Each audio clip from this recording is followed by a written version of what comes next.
evening, I'm Alexis Rice reporting for AVS News. Two men wearing ski masks and leather jackets entered Fidelity Federal Bank this morning, stealing $22,000 in cash and numerous amount of checks and securities. The men came into the bank firing 2 shots and forcing customers to the ground. The suspects left in a red Chevrolet with a New York license plate. Roadblocks have been set up on all the main roads leading out of the western part of the country. If you notice anything suspicious or know anything about the suspects, please contact your local authorities. Now over to Valerie. Thanks, Alexis. The Lynchburg Taxpayers Union is planning to start a recall movement against the mayor.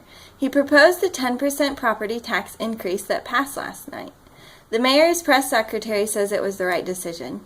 He says the increase will be small since the tax base is so low already, but it does mean that if you own property in Lynchburg, you will pay 10% more on your taxes. He says most of the money will help the city school system. The tax increase will go into effect July 1st. Now over to Sydney. Thanks, Valerie. An indefinite walkout has been called by the local members of the Mackiness Union against the city's General Motors plant. The walkout was called on Friday after the union's contract with General Motors expired. Union workers had allegedly been working without a contract up until the start of the strike.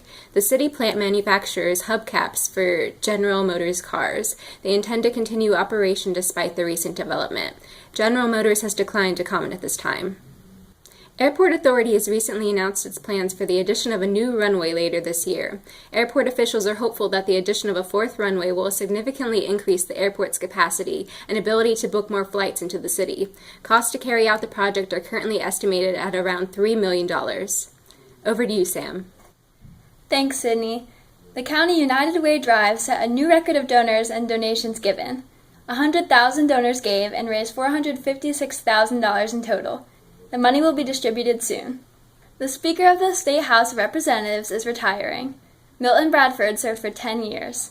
The Democrat from Logansville made significant pay raises for the state's elementary and secondary teachers. From all of us here at AVS News, have a wonderful evening.